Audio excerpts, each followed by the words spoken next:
그 배다교가 그 책에는 좀 제가 이렇게 상세하게 썼지만 간략하게 그 특징을 말씀드리자면은 배다교는 크게 두 가지가 있습니다.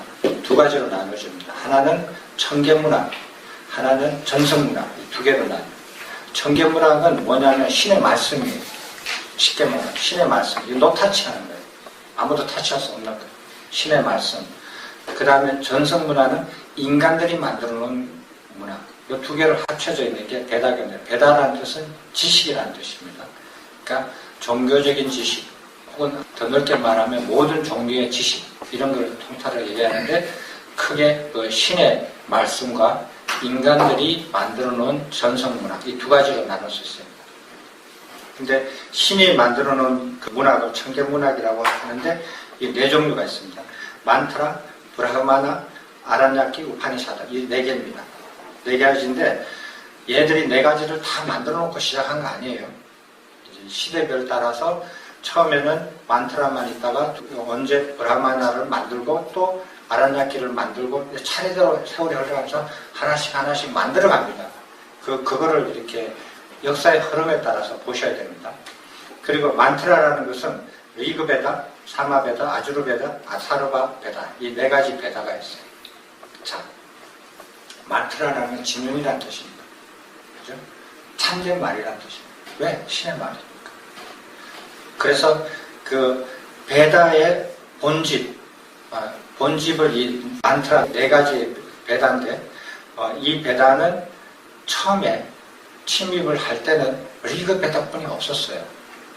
리그베다만 가지고 왔었어요. 그러면서 이 침입이 뭐 한두 달 만에 끝난 게 아니라 1000년을 세월을 흐르니까 내려오면서 필요에 따라서 그 처음에는 내려올 때는 예를 들어서 뭐 고대 시종 국가였다가 세월이 뭐 500년 지나면서 부족 국가로 바뀌고 고대 국가의 형태로 바뀌고 그 다음에는 고대 국가의 큰 형태로 바뀌면서 역사에 따라서 얘들이 변화하면서 계속 내려오는 거거든요. 그러니까 그걸 이해를 하셔야 돼요. 자, 리그베다만 있었는데 점차 내려오면서 그 다음에 그 두 번째 사마베다도 만들고 그 다음에 아주르베다도 만들고 아타르베다도 만드는 나중에 시간 차이가 있습니다. 그렇게 해서 이것도 베다교를 완성하면서 침입을 해와요. 이 베다가 뭐냐? 네 가지 베다가 뭐냐면은 신에 대한 거예요. 리그베다는 신을 청하는 거예요. 신들이여, 저기 계신 신들이여, 여기 만들어 놓은 재단으로 오시옵소서 이렇게 청하는 거. 그런 것들을 모아놓은 거예요. 왜? 신들이 하도 많으니까. 그 다음에 모셔놨으면은 이렇게 즐겁게 해줘야 되잖아요. 그러니까 신들을 즐겁게 해주고 칭찬하고 칭송하는 노래들. 그게 저희 두 번째 사마베드.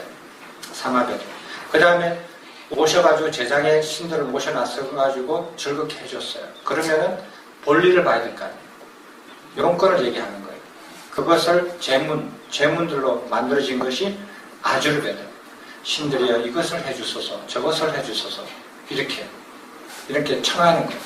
그러면 이제 신이 그걸 들어줘요. 그리고 제단에 마련되어 있는 음식을 드시고 이제 갑니다. 신들이 갈 때 이제 진원으로 이렇게 되어 있는 네 번째 아타르바 베다는 잘 가시면서 우리가 원하는 이런 것들을 이렇게 성취하게끔 해주소서 하고 이렇게 마무리 진원으로 뭐 부탁하는 거예요. 다음에 또 와주소서, 우리를 뭐 평화롭게 해주소서, 멋지게 건강하게 이렇게 하는 거예요. 그래서 제사를 지내는 차례예요. 차례를 이렇게 제문에 필요한 차례를 이렇게 모아놓은 거거든요. 혹시 선도자하고 똑같네. 아, 고맙습니다. 제가 그 맛을 하려고 했는데 어떻게 먼저 해주시니 정말 고맙네요. 이거 보고 저도 이렇게 제사를 몇 번 이렇게 해본 적이 있거든요. 해봤을 때 한문이 어렵더라고요. 그래서 한글로 풀이한 것을 이렇게 비교하면서 공부한 적이 있는데, 이거하고 똑같네요. 보니까. 똑같아요. 흔적이 똑같더라고요. 우리가 불교에서 이렇게 제사 의식을 하는 것들이 거의 불교 경전이 중간중간에 들어가는 것 빼놓고서는 전체 흐름은 비슷하더라고요. 이게 많더라고요. 그 다음에 그렇게 이제 베다, 네 가지 베다를 본집이라고 그러고, 브라마나는 만트라가 만들어지고 난 다음에 해서 써요. 해설서, 만트라를 해설하는 것. 그 다음에 그 아란야카는 저기 숲에서 수행하는 자라는 의미예요. 그러면서 그 브라마나를 또 해설하는 것. 그 다음에 여러분들이 잘 아시다시피 우파니샤드는 비밀리에 그 무릎을 맞대고 전수한다라는 뜻으로 사변적인 것, 철학적인 이런 문제들을 수록하는 것들인데 그걸 전승하는 거예요. 그래서 그 시대 차이를 이렇게 하나씩 보면서 이거를 이렇게 보시면은 재밌습니다. 애들 굉장히 생명력이 강한 민족입니다. 그러면서 자기네들이 위급할 때, 자기의 그 생존이 위협을 받을 때마다 그것을 해결해 나가면서 새로운 해설서를 하나씩 만들어가면서 또 불교에 나온 이렇게 그 사람들이 열렬히 이렇게 그 반응하는 불교의 좋은 점들, 자기가 없는 것들을 하나씩 다 잡아넣어요. 자기 경전에다. 다 잡아넣어요. 자기네들이 없는 건데 자기 경전에 넣으면서 그걸 자기 걸로 만들어요. 그 바탕이 돼요. 그리고 이 사람들이 나중에 카스트 제도를 만들면서 그 자기네 그 브라만들이 학문과 그 사회 규범을 제정하는 그런 제일 상류 계층이에요. 상위 계층이에요. 그래서 그 권한이 강합니다. 그래서 다른 계급들은 학문이나 이렇게 종교나 이런 것들을 못하게 해요. 그래서 역사나 종교적인 문헌들에서 이 사람들이 자기네들이 원하는 대로 다 만들어놓은 것을 지금 사람들이 고대 문헌들을 보고 연구하는 것들이 다 이 사람들이 만드는 거예요. 그걸 이해를 하셔야 돼요. 그래서 이 사람들의 견해로서 다 썼다. 근데 제가 이렇게 그거를 알고 고대 문헌들을 보니까 말이 안 되는 말들이 많아요. 말이 안 되는 말들이 많은데 이거 누가 썼느냐는 거예요. 이 사람들이 견해로 자기들이 원하는 방향으로 썼다라는 거예요. 유리한 방향으로. 그러면 이 사람들의 견해를 이해를 해서 그거를 파악을 해가지고 이 사람들이 자기들이 유리한 사실을 자기들이 유리한 방향으로 틀어서 쓰는 거를 다시 돌려가지고 봐야 되거든요. 그걸 봐주셔야 돼요. 그렇게 해서 하나씩 이렇게 찾아가는 겁니다. 그렇게 찾아가셔야 돼요. 그래서 그러면은 전승문학은 뭐냐? 인간의 기억으로 전승하는 건데 이것은 세 가지예요. 보조문학, 서사시, 법전 이렇게 있는데 보조문학은 이게 천계문학을 이렇게 보조하는 학문이에요. 거기에 보면은 천문학도 있고 의문학도 있고 제시학도 있고 문법학도 있고 어원학도 있고 운율학도 있어요. 운율을 맞춰야 돼요. 이런 것들은 천계문학에 도움이 되는 이걸 이렇게 이제 보조문학이라고 그러고요. 그 다음에 서사시는 역사예요. 역사. 전쟁의 역사. 자기들이 어떻게 전쟁에서 이겨서 이렇게 내려갔다는 역사고요. 그 다음에 법전은 통치 수단이에요. 자기들이 그 사회를 통치하는 수단으로서 법전을 하죠. 이 세 개 다 쓰고 전승하고 고치고 바꾸고 선언하고 하는 것은 다 재간들이 하는 거예요. 재간들이 지식과 언어를 독점했고 그들의 신분은 세습되었어요. 세습돼요. 그러니까 아버지가 재간이면 아들이 재간이 돼요. 그렇게 세습을 하고 세습이 되기 때문에 새로운 원래 재간이 아닌 집안에서 재간이 나오지는 않는 거예요. 바로 재관 해보시죠. 재관. 한영 안 했어요. 저요? 원래 제가 조금 이렇게 잘 씁니다. 발음이. 재관 내려서 재관인데. 귀를 이렇게 거슬리게 해줘서 죄송합니다. 지금은 많이 좋아졌어요. 혀가 좀 짧았는데, 처음에 이렇게 오니까 떠덩거리고 한국 발음이 잘 안 되더라고요. 그래서 많이 힘들었는데, 지금은 아주 잘하고 있는데, 재관들이에요. 근데 특징이 뭐냐면은, 이 베다교는 다신교예요. 신이 많아요. 근데 신이 어떤 신이 있느냐? 태양신, 하늘에 있는 천신, 벼락신, 그 다음에 폭풍우신, 새벽신, 그 다음에 비와 천둥의 신, 인드라, 그 다음에 관념적인 거, 무한신, 공간신, 그 다음에 제사에 필요한 신들, 술신, 불신, 그 다음에 언어신, 이런 게. 그러니까 자기들이 필요한 곳에 다 신을 만들어요. 그러니까 고대 민족들이 가지고 있는 보편적인 신들 있잖아요. 태양신, 달신, 하늘신, 강신, 산신, 뭐 이런 거, 대지신, 바다신, 이런 거 빼놓고서도 또 이런 것까지 만들었어요. 간령으로도 신을 만들고 제사에 필요한 신들도 또 만들었어요. 그래서 굉장히 다양한 신을 있는데, 그래서 이런 신들을 통해서 신이 다양하니까 제사도 다양해요. 이거는 초하루제, 이거는 보름제, 이거는 계절마다 지내는 제사, 그 다음에 공수제, 이렇게 짐승을 죽여가지고 이렇게 바치는 제사, 소마제, 저거는 거의 술이나 마약과 같은 그런 성분이 있다고 그래요. 그 다음에 조상제, 인사백반, 국가의 대소사에 관한 모든 것들은 다 제사로서 해결한다. 제사가 굉장히 많고 다양해요. 이런 제사들을 다 치르는 거예요. 그리고 희생과 공물로서 바쳐서 제사를 지내가지고 신의 은총을 받아서 인간과 국가의 운명과 길흉하복을 결정한다라고 믿었어요. 그리고 그것을 실천하는 사람들이 재간이에요. 그래서 제사에 관련되어 있는 지식들은 다른 사람들은 못 가져요. 재간만 가져요. 그리고 그거는 세습돼요. 뭐 시험 쳐가지고 합격하는 게 아니에요. 그렇게 해서 내려왔어요. 이게 배다교의 특징입니다. 근데 이 배다교의 특징은 고대 대부분의 나라에서도 이런 특징들이 있죠. 근데 이게 굉장히 강해요. 제사를 지내는 게. 그러면 이 사상들이 뭐냐 하면은 그 인간들의 모든 국가나 인간들의 모든 길흉하복은 신을 통해서 그걸 결정한다. 그런 생각을 가지고 있는 거예요. 그런 믿음을 가지고 있는 거예요. 근데 이렇게 해가지고 이 사람들이 이런 종교를 가지고 이렇게 침입을 해왔어요. 해왔는데 그래서 처음에는 잘 나갔죠. 전쟁에 이겼어요. 이겨서 그거 토착 원주민들을 전쟁 노예로 삼아요.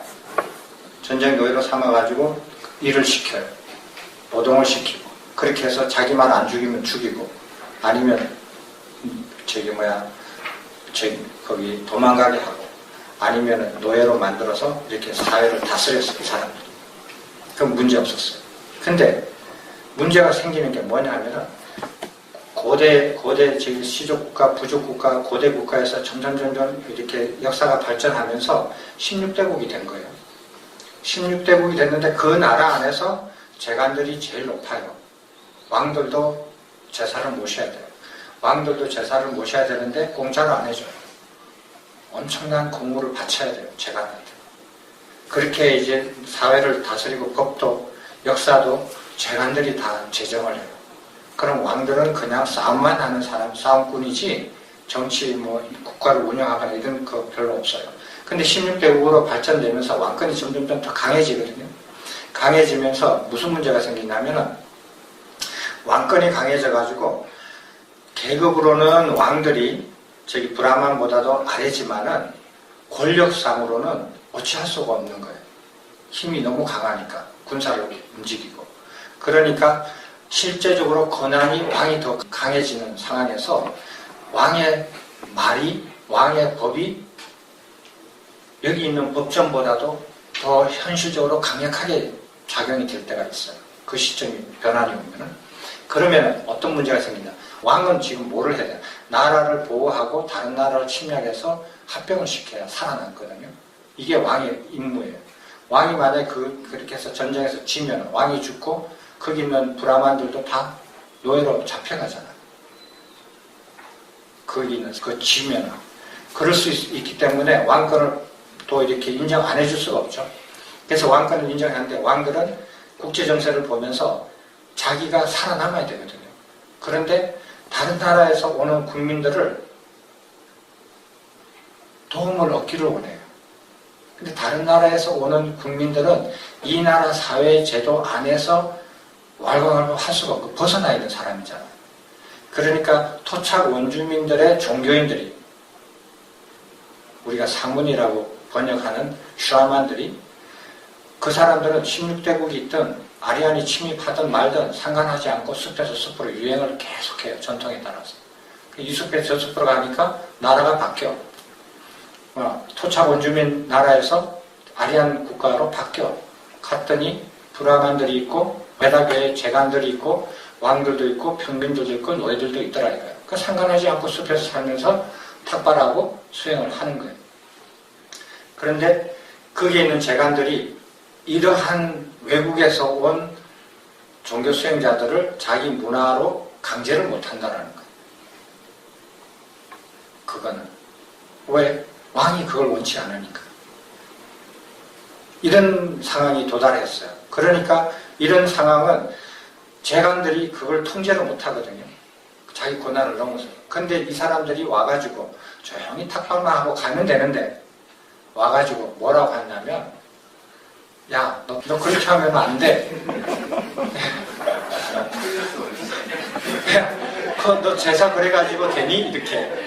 그렇게 하지 말라고 하는 거예요. 그것도 엉터리다라고 얘기를 해버리는 거예요. 그러니까 이 재관들이 그거 열받잖아요. 틀렸어. 그렇게 하는 거예요.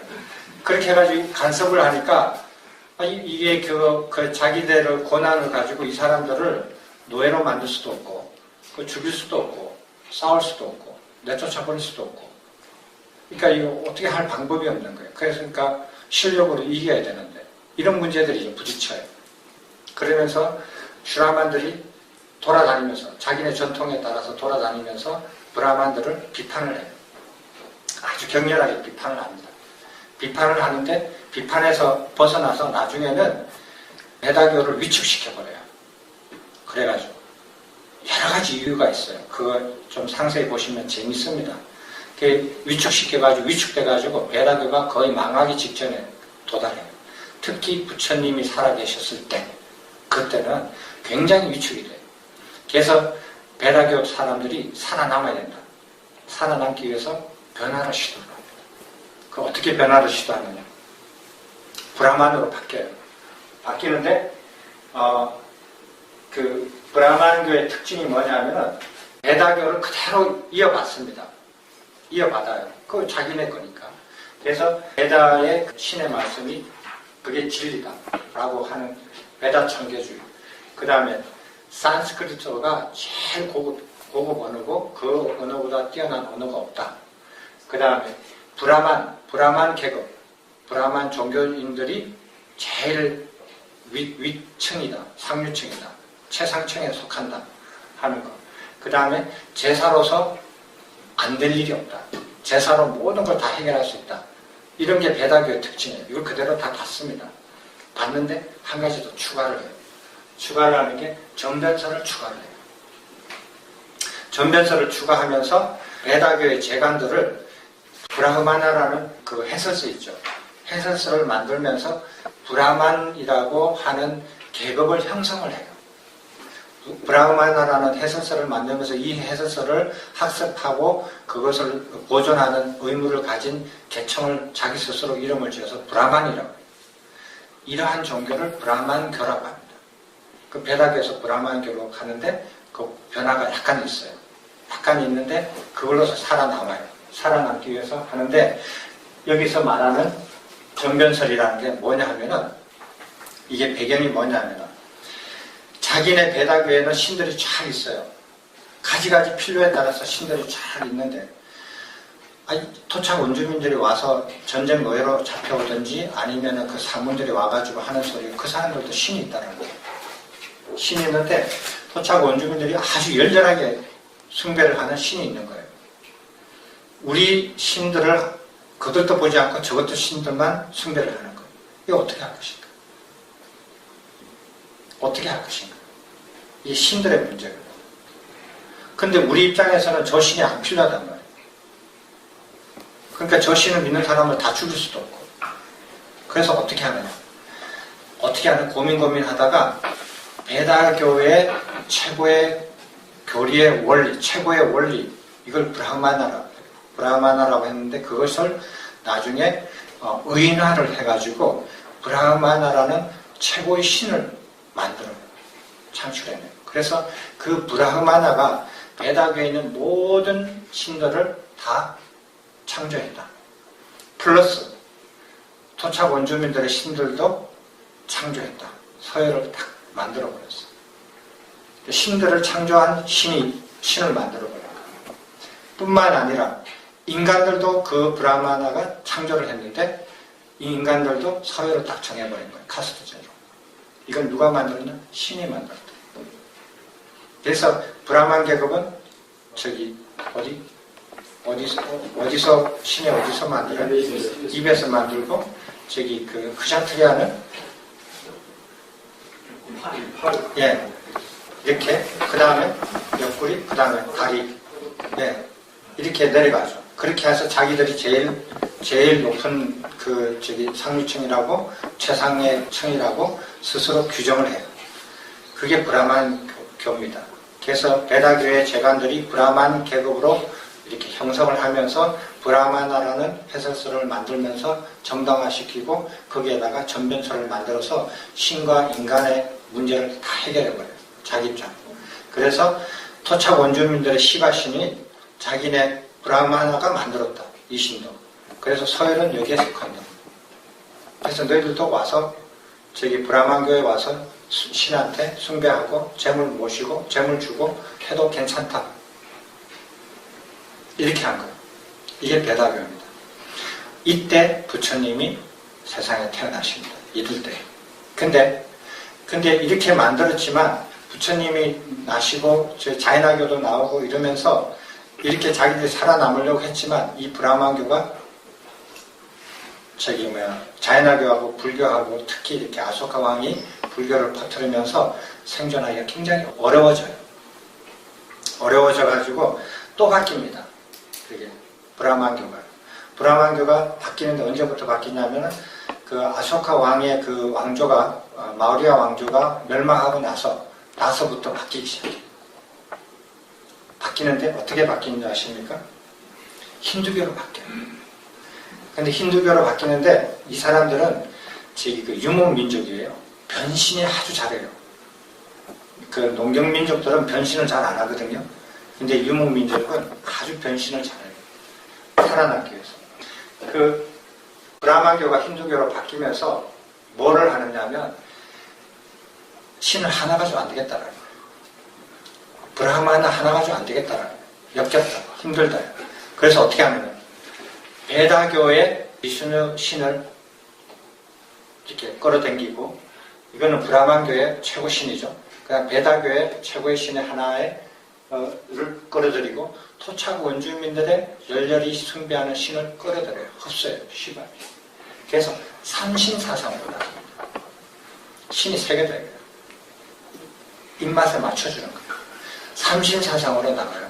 삼신사상으로 나가서 불교를 흡수하는데 어떻게 하냐면 부처님을 이 비슈누의 몇 번째 화신으로 생각을 해요. 감사합니다. 그래서 그거를 불교도 다 흡수해요. 불교? No problem. 자, 저기 그 힌두교의 일부야. 불교 우리 배척 안 해. 다 받아들여. 그렇게 한 거예요. 대승불교가 이렇게 그 운동이 일어날 때 언제 일어났는지 누가 어떻게 일어났는지 정확하게 알지 못하는데 정확한 거는 어디 주변에서 일어났다고 그래요? 그거 탑 있잖아요. 그 아란이나 부처님이나 탑을 세워놨으면 그 탑 주변에서 일어났다고 그랬거든요. 그 무슨 소리냐면 탑 주변에 사람들이 곡물을 갖다 바쳐요. 그 곡물을 먹고 싶어요. 사람들이 힌두교 사원에서 곡물을 안 갖다 줘요. 안 갖다 주고 다 탑에다가 갖다 주거든요. 근데 그거를 자기 걸로 만들어야 되잖아요. 그래야 그 곡물을 자기가 가져올 수 있잖아요. 그냥 가서 가지고 오면 도둑놈이 되잖아요. 브라만이. 근데 그거를 자기네 종교로 흡수시키고 난 다음에 그 곡물이 내 거야 라고 할 수 있잖아요. 그래서 불교를 흡수시켜요. 흡수시켜야 하는 이유가 그래요. 사람들이 보시를 불교 유적지에만 하니까 더 큰 보시를. 그래서 그걸 흡수시키는 과정을 그렇게 이제 하는데 후세 사람들은 그걸 어떻게 보느냐? 보는지 잘 모르고 그거를 저기 대승불교 운동이라고 사람들이 이렇게 그 왜 그 브라만들이 했으니까. 그 다음에 그 박티 사상이라고 해요. 그 뭐냐면은 신에 헌신해라. 신에 헌신해야 진정한 공덕이 되지 인간한테 헌신해봤자다. 깨달아도 더 인간 아니냐 이거야. 깨달아봤자 인간이다. 여기는 신이다. 신한테 헌신해야 더 큰 복을 받는다. 신을 내세워라. 깨달음을 내세우는 게 아니라 박티사상, 신의 사상. 그래서 신을 내세우고 불교를 섭렵하고 통일을 시키고 불교를 이렇게 없애버리는 작전에 들어가요. 성공합니다. 그게 이제 신을 내세우는 거예요. 인간이 자기들 재간을 내세울 게 없잖아요. 자기들은. 비구들하고 비교해서 뭘 내세울 게 없잖아요. 그러니까 신을 내세운 거예요. 그래서 그 전쟁에서 이깁니다. 결국은. 그 다음에 독신출가를 제안을 하면서 독신출가 해봤자다. 의미 없다. 욕망 없는 행위가 중요한 거다. 그게 더 중요한 거지 독신출가하는 거 의미 없다. 이러면서 독신출가를 제안을 해요. 그리고 자기들이 독신출가하지 않는 자기들을 합리화해요. 여러분들이 역사적으로 우리가 잘못 알고 있는 얘기들이 가끔 있습니다. 소크라테스가 한 말이라고 우리가 알고 있는 네? 아니요. 너 자신을 알라. 너 자신을 알라. 이 말이 어떻게 이해를 하세요? 신전에. 예. 신전에. 원래 그 글이 어디 있냐면 소크라테스가 한 말이 아니에요. 신전. 신전이거든요. 신을 모셔놓고 있는 신전 앞에 현관에다 써져 있는 글이에요. 너 자신을 알라. 이게 무슨 뜻이냐? 너는 인간이다. 보잘것없는 인간이라는 걸 자각해라는 뜻이에요. 신전에 들어오면서 나는 보잘것없는 인간 한 개인의 인간일 뿐이다라는 걸 스스로 자각하고 들어오라는 뜻이에요. 그래서 신한테 헌신하라는 그런 뜻이거든요. 근데 지금은 아주 이상하게 써요. 사람들이 다. 그런 역사적인 사실들을 잘못 알면 이상한 지식들이 쌓여요. 그렇듯이 신에 헌신하는 그런 사상들이 이제 내세우면서 서서히 신이 승리해요. 힌두교가 이렇게 하면서 어떻게 하느냐면 불교를 이렇게 흡수하면서 독신출가를 제안을 하고 대신에 숲속에서 살아요. 숲속에서 사는데 유행은 안 해요. 숲속에서 사원을 짓고 공물을 받기 쉽고 제사를 지낼 수 있는 곳. 그리고 요가 수행도 하면서 신과 합의를 하려고 하는 노력을 하는 것. 이런 식으로 대충 이렇게 서로 장점들을 편리하게 합쳐서 지금 이렇게 유지하고 있거든요. 근데요, 힌두교가 BC 약 2세기 전, 기원전 2세기 정도부터 시작하거든요. 근데 우리가 알고 있는 대승불교 운동이 언제부터 시작했다라고 이렇게 보편적으로 알고 있습니까? BC 2세기예요. 예, BC 2세기나 아니면 기원 전후로 해서 시작을 했다라고 이렇게 써져 있거든요. 이때부터 힌두교로 바뀌어가는 과정에서 불교를 섭렵을 하면서 불교가 공식적으로 약 9세기, 기원 후 9세기에 인도에서 완전히 없어지면서 그 불교가 전래되는 거예요. 전래되는 거. 스리랑카에 전래되고 북방으로 특히 전래될 때는 몇 세기부터 전래되는 거. 제일 일찍 전래되는 게 언제죠? 이거 북방으로 말입니까? 예, 북방으로. 북방이 BC 2세기인가? 42장. 북방 불교, 불교 사고는 BC 2세기도 있고 1세기도 있고 그렇거든요. 백마사 같은 데 보면 보통 BC 60년, 예. 경전 60년 예. 여기 있어요. 예. 분명히 승려에 예. 백마사. 그런데 또 다른 기록에 의하면 중국으로 불교가 전해진 게 BC 2세기라고도 하거든요. 예.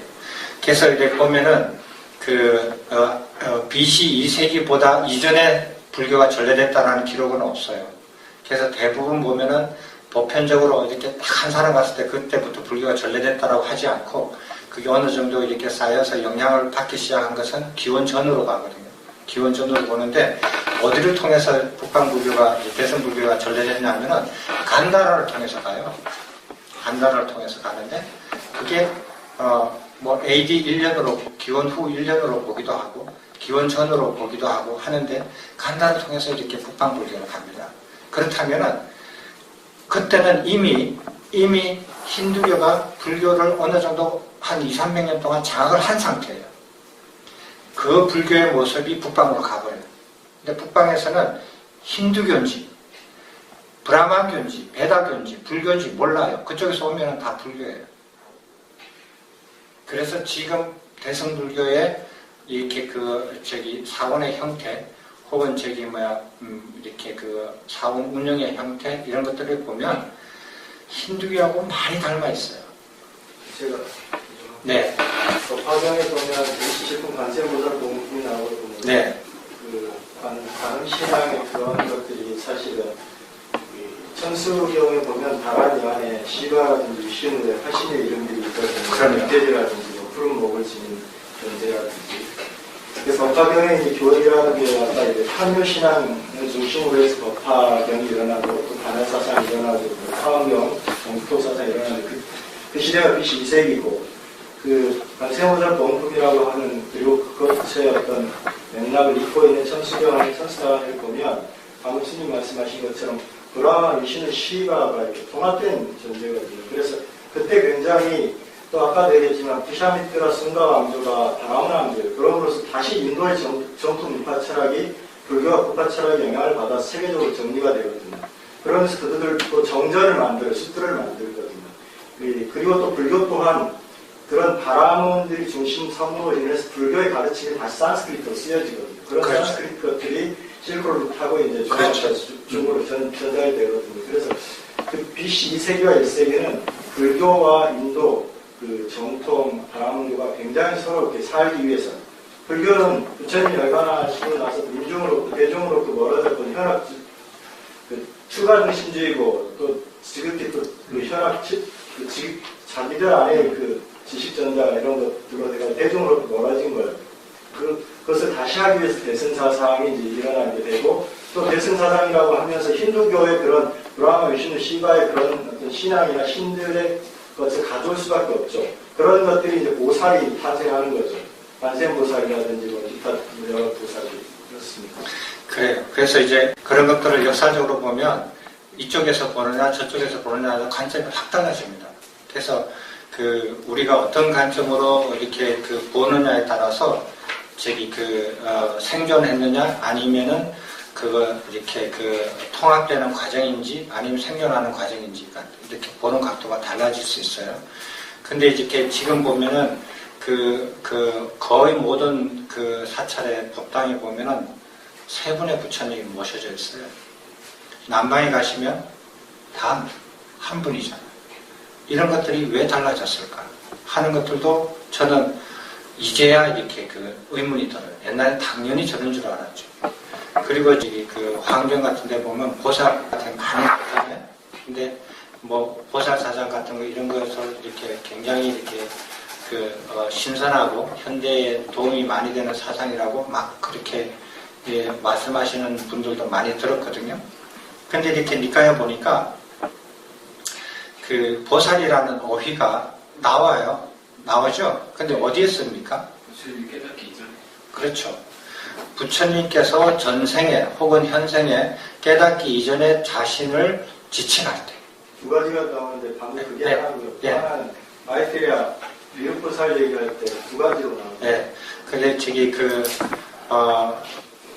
부처님 가르침에서 이렇게 보면은 그 부분은 좀 그래요. 그런데 하여간 부처님께서 말씀하실 때 보살을 할 때 전생 얘기를 하실 때 내가 깨우치지 못했던 보살이었을 때 그 보살이라는 말은 보티사토바인데 그건 무슨 소리냐면 진리 사토바 중생인데 진리를 추구하는 중생이라는 뜻이거든요. 그러니까 진리를 아직 다 깨우치지 않는 사람이죠. 진리를 추구하는 자였었을 때 이런 말씀이니까. 그래서 근데 그런 것들이 잘 분간해서 그렇게 해서 이렇게 보셔야 부처님의 가르침들의 근맥을 이렇게 순맥을 잘 이렇게 보셨으면 좋겠어요. 그래서 그거를 진짜 이런 부분들에 대해서는 전문가들을 좀 이렇게 그쪽에 있는 뭐 고대 인도사를 전공하신 분이랄지 그런 분들하고 좀 더 이렇게 많이 이렇게 토론하고 이렇게 해볼 필요가 있다고 봅니다. 그래서 제가 이렇게 공부하고 이해한 바로는 이렇게 힌두교의 특징 같은 것들도 이 고대사에 나와 있는 문헌들을 보고 제가 정리한 거예요. 제가 마음대로 쓴 건 아니에요. 제가 그쪽 전문이 아니기 때문에. 그래서 이런 사상으로 했는데 이런 사상을 계속 사유하다 보니까 뭐 좀 친숙하더라고요. 오히려 석가모니 부처님의 그 맞지마 니까야 가르침보다도 이런 게 오히려 더 친숙한 게 많이 느껴졌어요. 그래서 이런 부분들을 한번 우리가 토론할 때에 한번 되새겨보고 이렇게 한번 점검해 볼 필요가 있지 않을까 생각이 들어요. 그래서 전변서를 이해를 하는데 어떻게 이해를 했느냐면 아리안족들이 신을 모시는 종교가 내려오다가 신들의 충돌이 일어나서 그 브라마나라는 창조신을 창출을 하고 그것을 의인화하면서 최고의 신들을 창조하는 신으로 브라마나를 유일신으로 만들어서 그 신이 다른 신들을 창조하고 인간들을 창조하고 그 서열을 정해지고 그리고 우주와 만물을 창조했다. 이런 사상들이 나와요. 그게 전변설입니다. 근데 이 사상이 지금도 먹히고 있어요. 지금도요. 한번 52쪽 한번 보시겠습니까?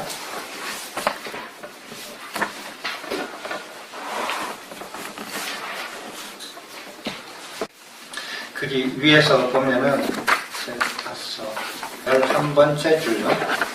브라만이 이렇게 되어 있는 거예요. 52쪽이에요. 보셨습니까? 같이 한번 읽어보시겠습니까? 브라만이 일체를 창조하는 것을 대장장이가 온갖 물건을 만드는 것에 산모가 여러 아기를 낳는 것에 목수가 다양한 물건을 만드는 것에 비유하거나 혹은 브라만이 신체 각 부분에서 일체가 유래된 것으로 설명하다가 마침내 브라만이 자기 생식 즉 자신의 일부를 방출하여 우주가 창조되는 전변설로 기착된다. 이러한 전변설은 버마이르 사상으로 전개되어 아리아인의 종교 사상의 근간이 되는 이론론의 바탕이 되었다. 이것은 브라만이 신과 인간 그리고 우주와 만물을 창조하였고 이렇게 창조된 일체를 운영하는 유일한 근본 원리가 곧 브라만이라는 사상이다. 되셨습니까? 그래서 이거는 뭐냐 하면은 진리라는 것은 다른 게 없다. 다른 게 없고 창조주의 그 뜻이 진리고 창조주가 곧 진리다라는 뜻이에요. 이게. 그래서 다른 거 할 필요 없고 그 신의 말씀, 신의 그 뜻을 따라서 사는 것이 진리에 순응하는 것이고 진리를 추구하는 사람들이 가야 할 길이다. 이렇게 이제 얘기가 되는 거예요. 이게. 되셨습니까? 지금도 그렇게 살잖아요, 사람들. 브라만에서 깨달음은 버마이르 사상이잖아요. 네. 범과 어떤 아트만이 하나가 되는 그게 이제 깨달음의 어떤 걸로 보이는 네. 그리고 이제 그런 부분이 전면설이 태동하게 되면서 같이 갖춰서 나오는 거야. 아니면 시대적으로 이후에 또 저것도 발전돼갖고 이제 버마이르 사상이 생기는 거예요. 버마이르라는 게는 범이라는 것은 브라만이라는 뜻이고 아라는 것은 아트만이라는 건데 그러니까 범이 브라만이 창조주가 자기의 일부를 다 이렇게 해서 우주를 다 만들고 인간도 만들고 다른 신들도 다 만들었기 때문에 본래 이것과 이것은 같다라는 거예요. 그것을 신에 대한 헌신으로 하다 보면 그것을 깨닫고 그것을 신과 합이 된다. 원래 내가 이거였는데 내 속에 이게 있는데 신의 헌신을 계속 하다 보면 내가 원래 온 곳으로 원래 신의 그 모습으로 합의되게 된다. 그러니까 브라만 사상이 나오고 나서 생긴 거라고 봐야겠죠. 근데 보충을 한다면 네. 아까 거기서 브라마 얘기할 때 네. 브라마 네. 그 다음에가 이제 사실 아란야가하고 예. 아란야가 숲속에 사유를 하기 시작하는 거기 사람들은 사실은 반외란 됩니다. 반외라를 오히려 사유하는 사마나 쪽에 이제 그러면서 신에 대해서 거부를 하죠. 근데 우리는 이제 나중에 이런 힌두들이 만들어 놓은 지금 그걸로 이렇게 보니까 그게 이어진 것 같지만 사실은 아트만을 찾게 되고 이 밖으로 신은 아니고 안으로 아트만이나 이 뭘까라고 하면서 사유해가는 이 사람들은 신의 존재나 제사나 이런 것을 규정을 하게 되는데 나중에 가면서 사실 이 두 개를 그냥 합쳐버리죠. 네. 이렇게 돼가지고 이제 범한 이려가 나오게 되거든요. 네. 또 정리되지 않았는데 네. 그 전전서 인도인들이 가진 전전서의 특징은 기독교인들이 가진 그런 창조신의 그 이론과는 약간 좀 달라요. 그리스나 인도는 모든 생명, 산화되지 또는 모든 동물들에게 다 신령스러운 것이 있다는 이런 다신주의거든요. 그렇죠. 그리고 그건 어찌 보면 또 평등적인 입장도 힌두교 안에 이제 묻혀 있는 것. 이 입장에 있어서의 기독교와 완전히 다르고, 기독교는 오직 신을 하나인 것이고, 네. 상대적으로 이제 그 힌두교의 신의 이제 다신 사상, 다원론 이런 차이가 좀 있는. 그래서 우리가 베다교하고 브라만교하고 힌두교 역사를 통해서 보면 뭐를 알 수 있느냐면은 그 백인들이 가지고 있는 종교에서 그 가장 이렇게 그 자기들이 어떤 지역을 이렇게 그 차지하면서 거기에 있는 종교하고 이렇게 그 격렬하게 부딪히면서 종교가 제일 많이 이렇게 영향을 받은 쪽이 인도예요. 유럽은 그냥 황무지였잖아요. 아무것도 없잖아요. 그냥 가서 그냥 지크로 다 만들었죠. 그리고 중동에는 그 아까 전에 말씀드린 그 무슨 교죠? 수메르족이 언젠가 순식간에 없어져 버리고 거기 들어가가지고 그 문명을 이어받아서 샘족들이 들어가가지고 종교를 이렇게 문명을 일궈놓은 건데 거기에도 큰 충돌이 없었어요. 근데 유독 아리안족 중에서 인도로 들어간 사람들만이 거의 한 1000년 가까이 계속 종교적으로 부딪혀요. 전쟁을 하면서 오랜 세월. 그래서 변화가 제일 심해요. 근데 여기에 보면은 지금 신을 모시고 있는 모든 종교들의 다 백인들이거든요. 신을 모시는 종교들이. 자, 기독교, 유대교, 이슬람, 그 다음에 힌두교. 전부 다 같은 종족들인데 그 변화를 가장 다양하게 볼 수 있는 게 여기예요. 그래서 베다교는 말씀하신 대로 다양한 다신교였는데 짧은 기간 동안에 브라만교로 바뀌면서 짧은 기간 동안에 유일신이 한번 바짝 나왔다가 그게 다시 또 삼신교로 또 바뀌어요. 힌두교로. 그러니까 여기서는 다에서 하나로 그 다음에 여기서는 3으로 갔거든요. 근데 요 과정에서 다른 쪽에서는 다신교로 그대로 남아있는 곳이 있고 유일신으로 간 곳이 있고 그 다음에 다신교는 모르겠어요. 그러니까 삼신으로 모신 곳은 또 어디에 있는지는 잘 모르겠어요. 힌두교 이외에는. 그래서 그 기독교인 유일신을 모시는 사람들하고 힌두교들하고 다신을 모시는 쪽하고 이렇게 논쟁을 하면 뭐라고 하냐면 기독교인들이 별로 꼼짝을 못해요. 왜? 너 유일신? 너 유일신, 우리의 제일 높은 신이 너 유일신이야. 근데 우리는 두 번째 신, 세 번째 신 너 없잖아. 이렇게 얘기해요. 그건 뭐 할 말이 없죠. 예. 예수가 다지길 개념이 그 역성계의 핵심 내용인데 그거랑 동화의 인별 같은 정전설 내용이랑 어떻게 보세요? 얼마나 그거는 범에서 그거는 지금 약간 주제가 좀 떨어지지만은 벗어나지만은 환경을 제가 이렇게 처음 이렇게 접해보면서 느낀 게 이거는 진짜 이렇게 말도 안 되는 느낌을 많이 받았어요. 이 경제를 읽으면서 환경을 안 읽어볼 때는 환경이 굉장히 높은 줄 알았어요. 근데 실제로 딱 읽어보니까 이건 말도 안 되는 거예요. 근데 왜 그러냐면 읽어보니까 앞뒤가 안 맞아요. 근데 거기에 있는 유일한 사상이 특징적인 사상이 뭐냐 불의 사상이에요. 불의. 그러니까 이거 A와 B가 둘 아니다라는 거예요. 그래서 다와 일이 둘이 아니다라는 거예요. 그런 사상인데 그래서 제가 불의에 대해서 굉장히 이렇게 깊이 이렇게 매력을 많이 느껴가지고 불의를 한번 쳐봤어요. 시베타에서. 불의가 최초로 나오는 경전이 어딨냐? 니까에 나옵니다. 불의가. 한 2군데인가 나와요. 그래서 제가 찾아봤어요. 찾아보니까 나오더라고요. 근데 그 불의가 저기 아한경이거든요. 아한경에서 검색을 했기 때문에 아한경인데 지금 보면은 아한경은 믿을 만한 것이 안 돼요. 제가 이렇게 니까이를 이렇게 마지막 니까이를 보면서 항상 거기에 해당되는 아한경을 같이 보거든요. 같이 보는데 아까 전에 말씀하셨지만은 산스크리트 범어로 불경이 번역됐다. 이건 무엇을 의미하느냐 하면 브라만들이 불교에 조복됐다는 거 아니에요. 불교를 존중해서 자기네 언어로 범어로 최고의 언어로서 불교를 이렇게 번역을 했다. 이런 의미가 아니에요. 이거는 뭐냐면은 게임이 끝났다라는 것을 공시하는 거하고 똑같아요.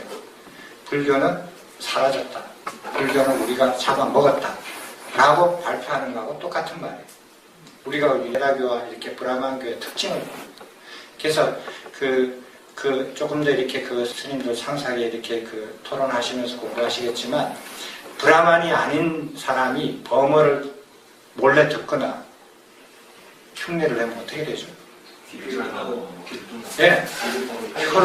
혀를 자르고 귀에다가 샘물을 부어요. 그죠? 그게 그 사람들의 규칙이에요. 그런데 불교를 범어로 번역을 했다. 그건 게임이 끝났다는 얘기죠. 그렇게 저는 봐져요. 자, 그래서 지금 진도를 나가야 되는데, 전변설이 이제 이해를 했습니다. 되셨습니까? 자, 저걸 한번 하죠. 네네. 일찍일찍 가지기는 화음이 가지고 있는 게임이 그 연기법을 그렇게 말로 표현할 수 불가설자는 그것을 제망이라고 하는 표현도 있고 인다라마. 그래서 그건 이제 나름의 불교 철학의 내용이 있다고 저는 보여지고요. 그런 이제 화음이 갖고 있는 인도 철학의 프라크르트하고 puruṣa 철학이 있거든요. 상ख्야 필로소피에. 순수한 정신 영혼으로서 puruṣa 전혀 세상과 관련 없고 프라크르트의 세 가지 성질 사투와 라자스 타마스 이런 것들이 BC 2세기의 박피라고 하는 헌신 그러면서 믿음과 발언이 확대되고 이런 내용들이 대승경전 화엄경 안에 들어가 있다고 생각하고 그런 인도의 힌두의 사상들이 대승경전이 태동하면서 불교가 스스로 반성해서 힌두의 요소를 받아들이는 가운데 그런 사상적 요소도 들어갔을 거라고 보지만 네. 우리가 이제 볼 때는 법계 연기라고 하는 그런 것들의 이제 연기를 대화도 남방적이어도 똑같아야 23가지 조건을 가지고 설명을 해내거든요. 또 다른 어떤 북방 아비달마 불교를 통한 이 대승경전의 어떤 새로운 연기에 대한 더 확대된 해석이라고 생각합니다. 예, 맞습니다. 그래서 스님께서 이렇게 지적하셨듯이 불교가 생존하기 위해서 그 당시 인도의 철학이나 사상이나 브라만교나 힌두교의 영향을 이렇게 통섭해서 섭취를 하면서 대중으로 다가갔던 그런 모습으로 볼 거냐, 이게 생존으로 보는 겁니다. 그렇지만은 통합으로 보면 어떻게 되느냐, 아다르고 다르잖아. 브라만들이, 힌두교인들이, 그 사람들이 불교를 자기네 힌두교 관점에서 다시 써버리는 거예요. 그걸 불교라고 하는 거예요. 그러면은 어떻게 되느냐 하면은 불교를 통합해서 소멸시켜져 가는 과정에서 일어난 것으로. 그 주체가 뭐냐면 스님이 보셨던 관점은 비구들의 관점이에요. 비구들이 저거 썼을 것이다. 그런데 브라만들이 만약에 썼다면은 이 관점이 되는 거예요. 그 두 가지 관점을 스님들께서 비교하시면서 어느 관점이 옳은지 저 잘 몰라요. 그렇지만 두 관점이 존재할 수 있어요. 왜? 두 개의 세력이니까. 이 관점으로 보면 이 세력이고 이 관점으로 비구들이 생존하기 위해서 환경을 썼다면은 저렇게 저 스님 말씀대로 그렇게 해석을 할 수 있고, 그러나 브라만들이 환경을 썼다. 대승경전을 썼다. 어떻게? 불교를 통합시켜가지고 소멸시키는 과정에서 그런 게 필요해서 썼다라고 볼 수도 있다라는 거예요. 그 두 가지를 머리에 띄워놓고 그 다음에 이렇게 읽어 나가시면은 좋겠어요. 그러다가 나중에는 어느 게 옳고 어느 게 그런지 스님들께서 공부하시면서 판단이 드시겠죠. 혹시 드시면 저한테 좀 가르쳐 주세요. 나중에는. 자, 전변설은 이렇게 이해가 됐습니다. 그럼 토착 원주민들은 뭐냐? 토착 원주민들은 아까 드라비다 쪽을 이렇게 설명을 드렸어요. 그런데 슈라만들의 특징이 있습니다. 사문들의 특징. 문헌들을 보면요, 사문들을 어떻게 표현하느냐 하면은 신흥 종교 집단으로 얘기를 해요. 도시 근처에서 그 당시에 그냥 근본도 없이 갑자기 생겨난 종교 단체들, 종교인들이라고 막 시세에 따라 그렇게 다 표현을 하거든요. 처음에 저도 그렇게 읽었어요. 근데 그게 아니에요. 왜? 증거가 있습니다. 그런 시라만교의 특징을 보면 뭐냐 하면은 출가제도가 있어요. 아주 독특합니다. 왜 이 출가제도가 힌두교나 브라만교나 그 브라만교나 베다교에서 없는 줄 아세요? 거기에서 출가제도가 있으면 상충이 되죠. 자위제도예요. 왜? 그쪽 사람들은 종교인들이 세습이 되잖아요. 출가할 이유가 없잖아요. 집에 가만히 있으면 아버지가 종교인이면 나도 종교가 재간이 되는데 못하러 내가 출가를 해요. 출가할 이유가 없어요. 종교인이 되기 위해서. 근데 슈라만들은 출가를 해요. 아버지가 왕이든 아니면 노예든 아니면 상인이든 상관없어요. 내가 출가하면 내가 슈라만이 돼요. 완전히 달라요. 종교인이 되는 방법 자체가 완전히 달라요. 여자도 돼요. 남자도 돼요. 출가하면. 출가만 하면은 종교인이 돼요. 여기는 아무리 인위적인 방법은 자덕해놔도 없어요. 종교인의 자식으로 태어나야만이 종교인이 돼요. 이쪽에는. 그게 달라요. 그 다음에 유행생활을 해요. 숲에서 숲으로 사람들은 이렇게 살아간단 말이에요. 숲에서 숲으로 살아가는데 한 번 더 보십시오. 숲에서 숲으로 살아가면서 인근에 있는 마을에 가서 탁발을 하고 살아요. 탁발을 하면서 먹고 살아요. 탁발을 하면서 먹고 사는데 유목민족이 이걸 가능하겠어요? 유목민족은 불가능해요. 왜? 이 사람들은 풀이 나는 데 따라서 옮겨 다니잖아요. 그죠? 지금도 유목민족들 보면 굉장한 거리를 왔다 갔다 하거든요. 그 천막을 이렇게 해체해가지고 싣고 가잖아요.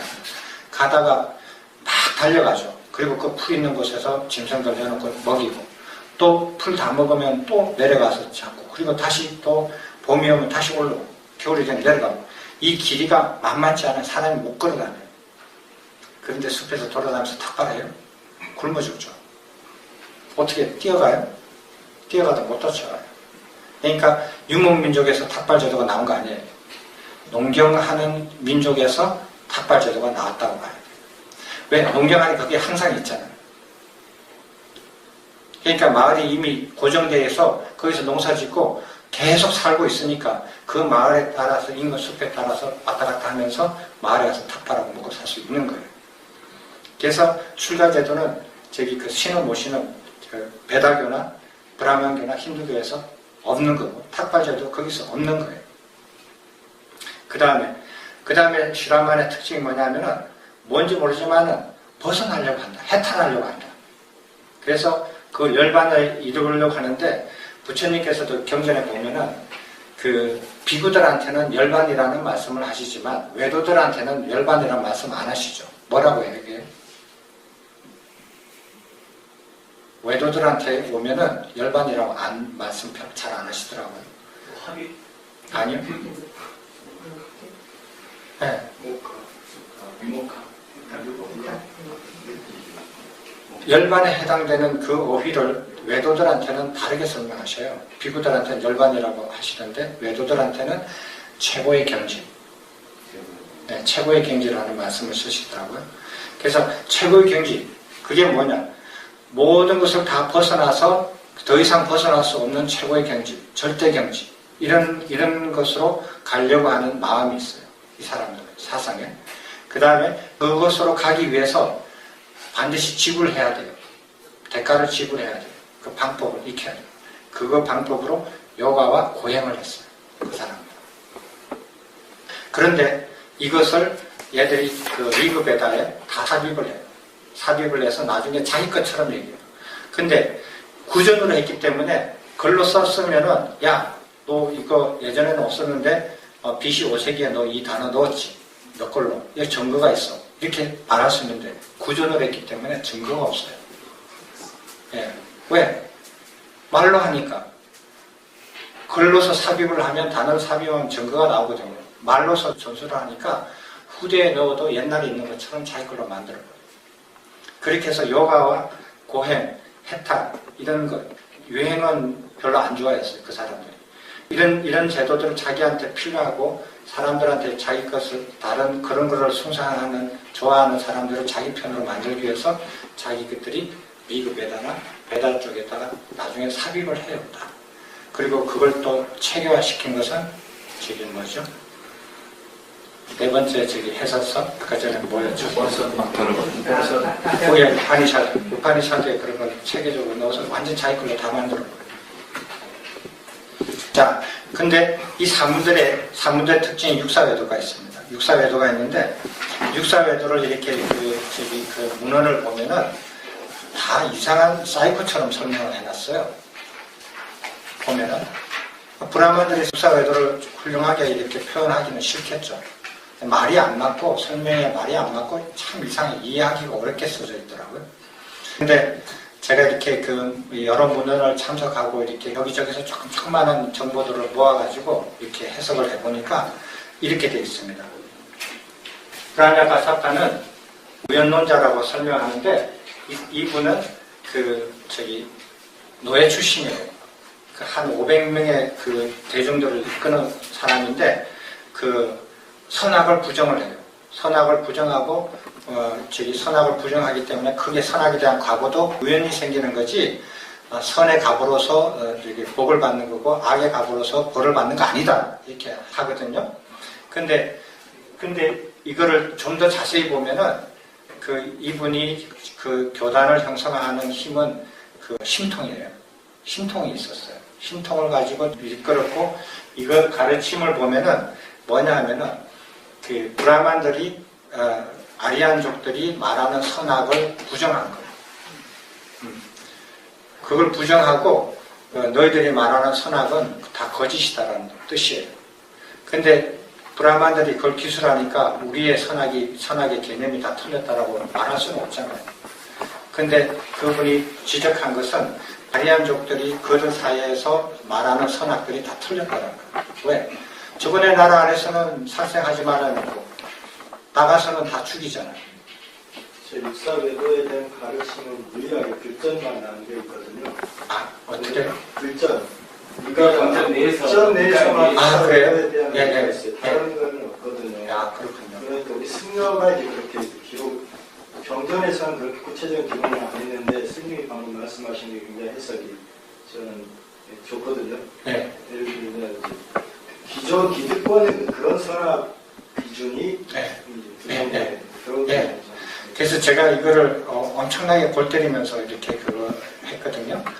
근데 여러분들은 아마 못 믿으실 거예요. 제가 한 9시, 10시쯤 이렇게 밤에 하면은 새벽 한 4시까지 사유해요. 한 문제를 가지고. 근데 한 3주 정도 합니다. 그러면 문제가 풀려요. 근데 꼭 그렇게 그러면 꼭 그쪽 선악망을 해야 되나요? 이렇게 보면은, 지금 일어나는 이렇게 사회 주류들의 주장하는 것을 비판하고, 그 비판한 것에 넘어서서 절대선과 절대선으로 가라고 얘기하는 거예요. 저런 선악이 아니라 절대선으로 가라는 그런 걸 이렇게 내세운 것 같아요. 사문가경에 보면은 목사에 네. 대해서 니까에 나오는 건데 부처님께서 얘기하신 부분인데 최원에 보면 불안한 까사파가 얘기하는 게 부분이 나와요.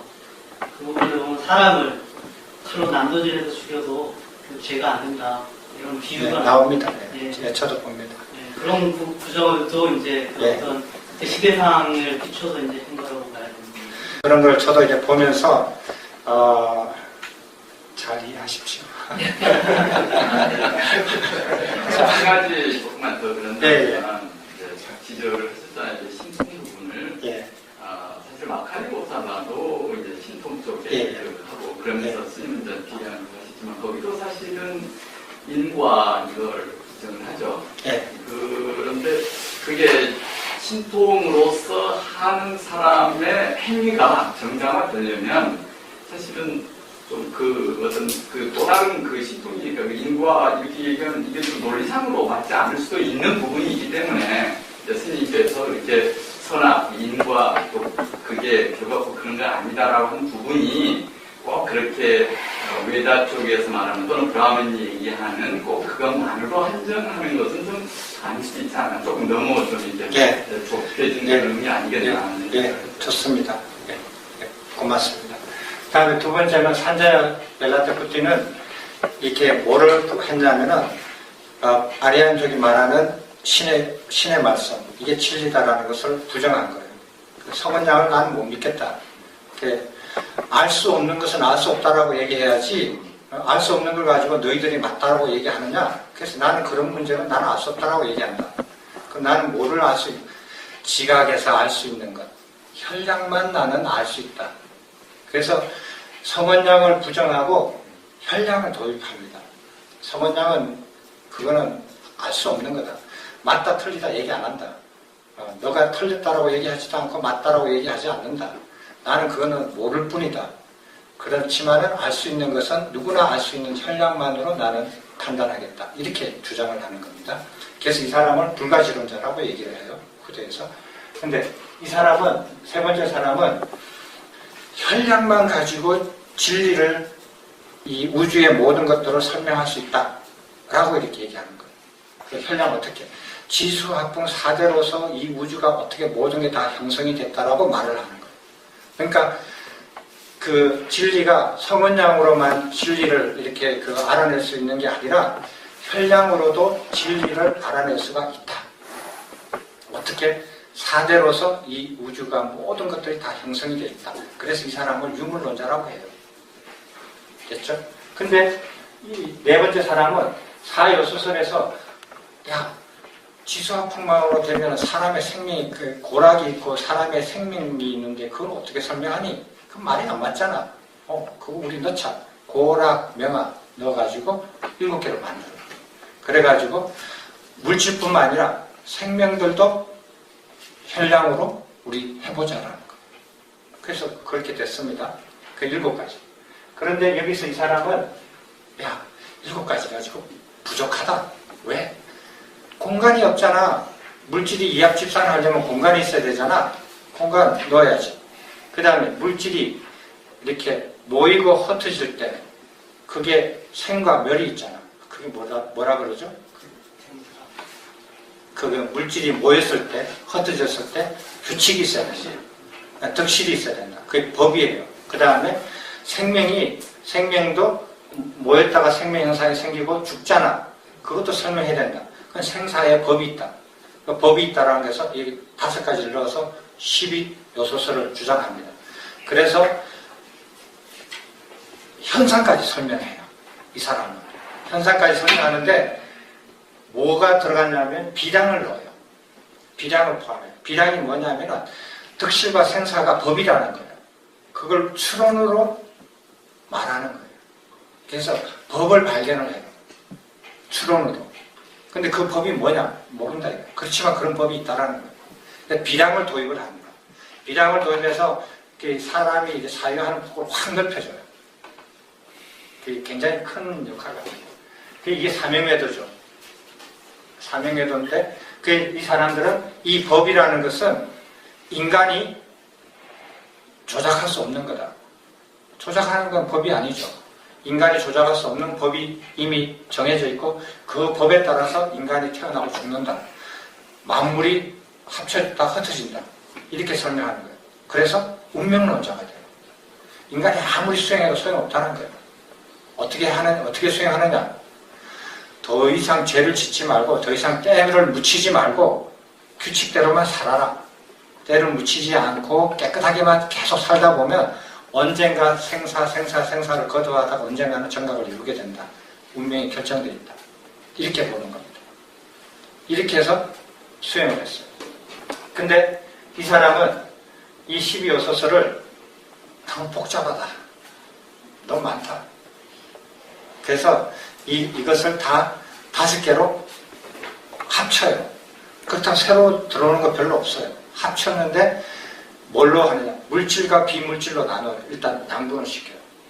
그리고 물질에서는 지수합성 이렇게 나누지 않고 그냥 물질에 근본되는 거, 원자라는 개념이 들어오거든요. 그래서 그걸로 해가지고 5가지가 뭐죠? 추가시킨 게 여기서 7가지에서 5가지.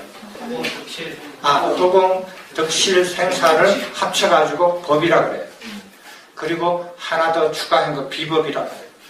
그래서 이 사람이 말한 법 있잖아요. 4가지 법을 그거를 다 합쳐가지고 그냥 법 하나고 그리고 그 법이 적용되지 않는 것을 비법 이렇게 해가지고 5가지로 압축을 시켜서 하는데 이때 이 사람이 이거를 다 수용을 하지만 브라만교의 아트만 사상을 흡수를 해요.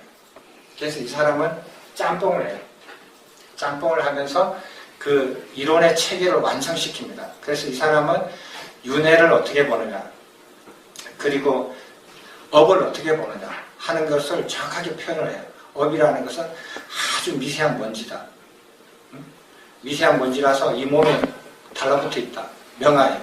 그래서 몸에 달라붙어 있는 이 업들을 그러면은 그게 정각을 이루는 거다. 이런 식으로 해서 윤회와 업과 수행에 대해서 이론을 정립을 해요. 정립을 하는데 거의 완벽해요. 완벽하는데 제가 보면은 딱 하나 부족한 게 있어요. 뭐냐? 법과 비법의 내용이 없어요. 법이 뭐냐, 비법이 뭐냐에 따라서 브라마나 사상을 수용을 할 수도 있고 안 할 수도 있어요. 아트만 사상은 수용이 됐어요. 브라만 사상은 법과 비법을 어떻게 정의를 내리냐에 따라서 수용이 되기도 하고 안 수용이 되기도 하고 그리고 법과 비법의 내용이 있기 때문에 완전하지가 않아요. 이거는.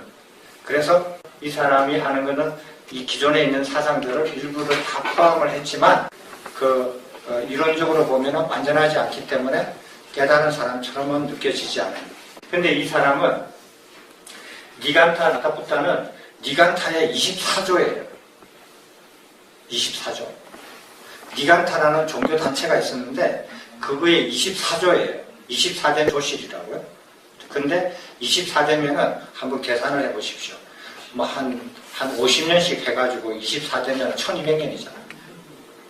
한 1000년 정도의 전통이 있는 종교의 교주란 말이에요. 그러면 무슨 소리냐면은 이 사람이 토착 원주민의 석가족보다도 더 이렇게 종족이 더 많은 리차비족이에요. 인구가 더 많은 토착 원주민의 왕자 출신이잖아요. 그러니까 그 말은 뭐냐면은 니간타가 1000년 이상 종교를 가지고 있었다라는 거예요. 이게 증거입니다.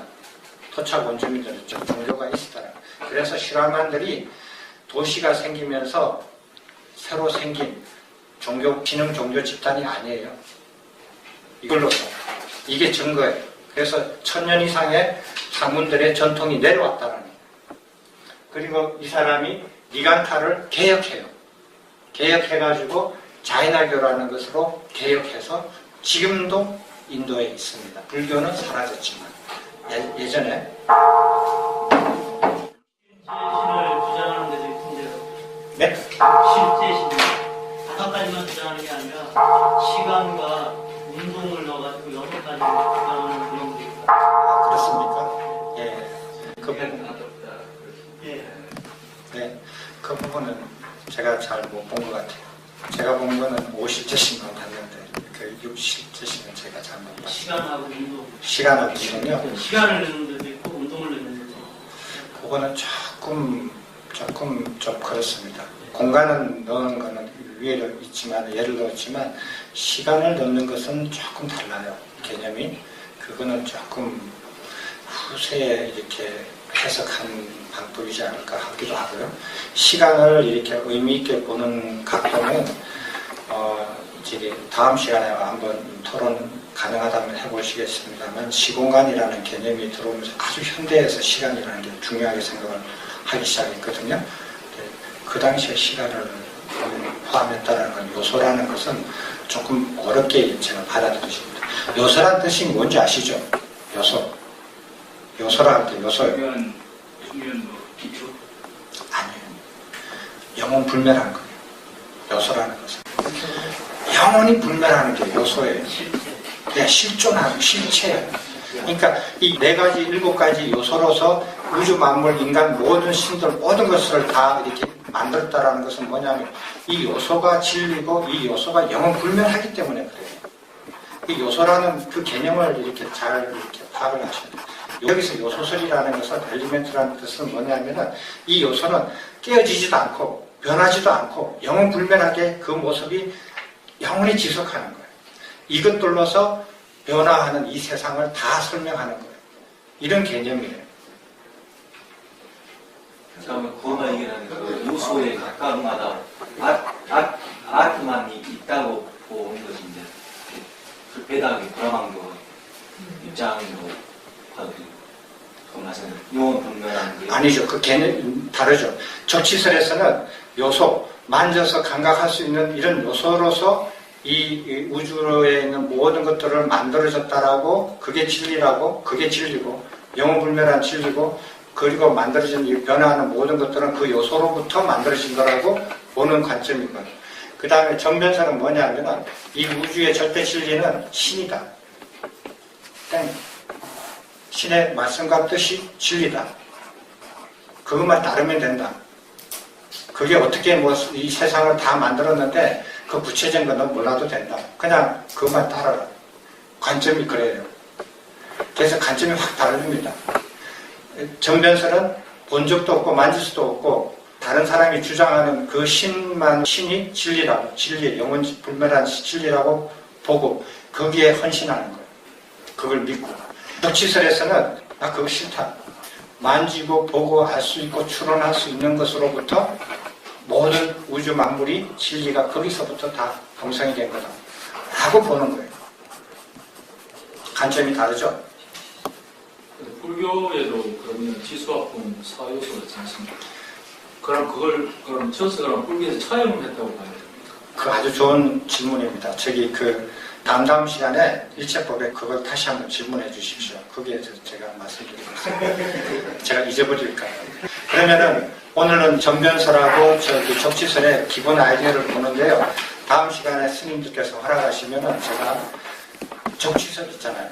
적치설하고 현대 과학하고 어떤 관계가 있는지 이렇게 한번 말씀드려 보겠습니다. 괜찮으시겠습니까? 그걸 하시면은 아직까지도 적치설이 죽지 않고 살아있어요. 엄청난 인류의 많은 사람들이 적치설을 믿고 지금도 헌신하고 있어요. 그거를 우리가 한번 공부해 보셔야 하시면은 이 사견들을 얼마나 벗어나기 어렵다라는 걸 알 수가 있어요. 그리고 그것으로서 얼마나 많은 것들을 발견하고 또 인류에 그 기여를 한 것도 알 수 있어요. 그걸 한번 계기를 하면서 다음 시간에 보시고 그 다음에 그러면은 사견이 이렇다 이거예요. 그럼 불교는 뭐냐 이게 아니라면은 불교는 긴 게 뭐냐 그 차이점을 보셔야 돼요. 그러면 이제 불교로 들어가실 수 있습니다. 그러면 다음 시간에 그렇게 하도록 하겠습니다. 감사합니다.